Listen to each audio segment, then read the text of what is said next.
Namo Namaha. Good afternoon, good morning from wherever you are joining. There is a talk that they want to introduce yoga in Olympics. In 6 to 8 years' time, yoga will be part of Olympics. Unlike other sports, other activities in Olympics, yoga doesn't have any prerequisite. In other sports, other form of sports, there is a prerequisite of age factor is there, and physical stamina. They are looking for physical stamina, and other form of sports, there is a retirement age also is there. For example, gymnastics you can't do after the age of say 25. Cricket, if you are playing, you can't play after 30, 35. And boxing, there is a limited bandwidth you can play. Why that bandwidth is put? Because body cannot cope with the stress demand in that activity. Body cannot cope with the required the stamina to perform the activity effectively. Whereas in yoga, there is no retirement. Yoga, there is no retirement. Other form of activity, sports, there is a retirement. Yoga says a child can practice, a youth can practice, old person can practice, very, very old person can practice, a sick person can practice, and weak person can practice. Whoever practices with commitment, they will derive benefit out of yoga.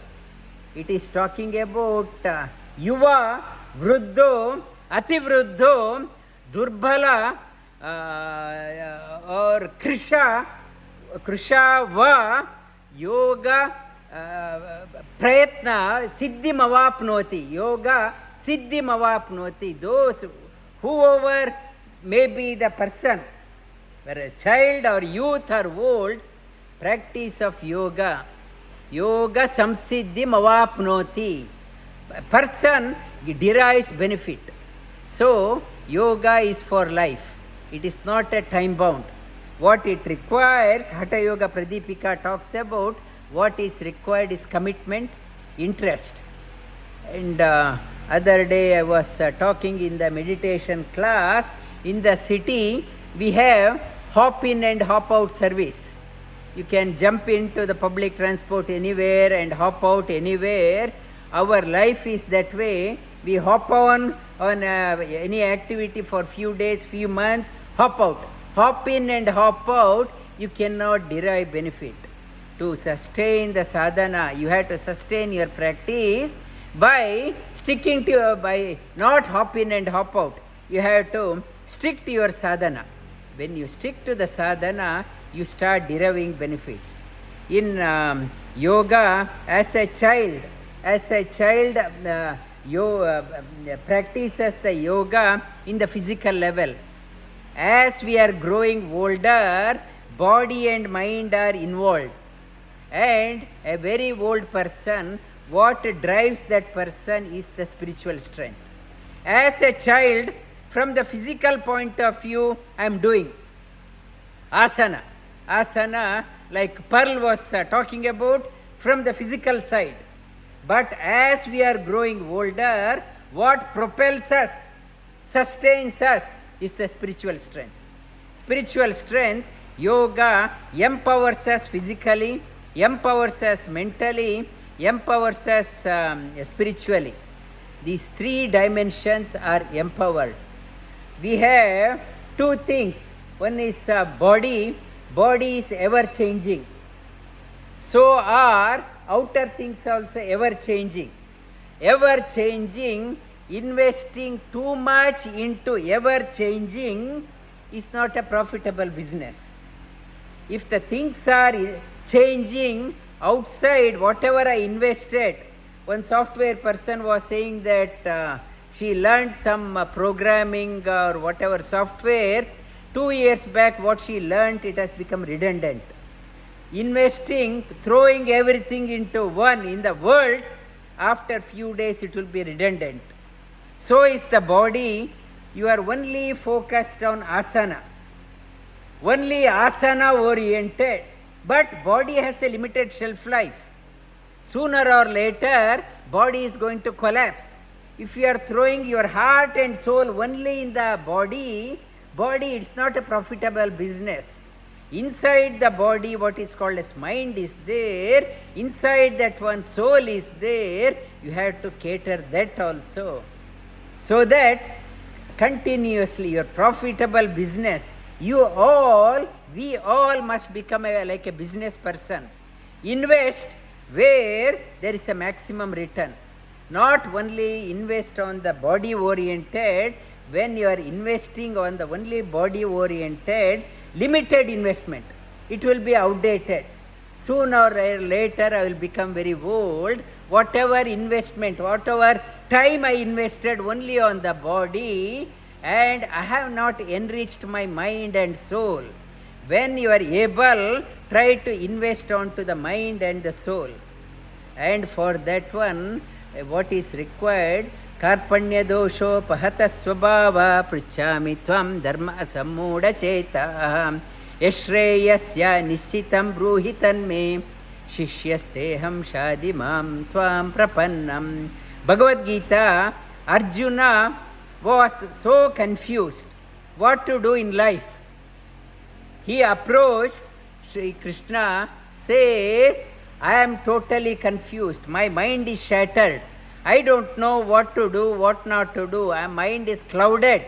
My thinking is clouded. I am thy disciple. Please enlighten me. He surrendered to the Lord. When he surrendered, answer came. Whereas Duryodhana, at the beginning of the war, he was also confused. And he went to Bhishma and Dronacharya. He said he was confused and he was in a mental confusion. But he did not surrender. He did not ask for a solution. So Duryodhana could not win the war of life. He was in confusion right through. What is required in sadhana?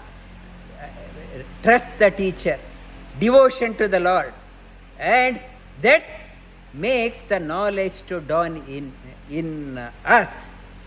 With no humility, no surrender, knowledge won't dawn. I may have the entire encyclopedia in my library, whole Google is in my library. If I do not have an attitude of surrender, knowledge won't dawn. That is the prerequisite. And the Kriya Yoga is a synthesis of all forms of yoga, may it be a karma, jnana, bhakti, raja, hatha yoga, dhyana yoga. All forms of yoga synthesis is called as Kriya Yoga. Use one or combination of them, for we are on a SOS.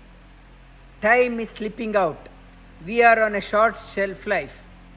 Whatever tools available in yoga, adopt whatever is convenient for you, what is palatable to you.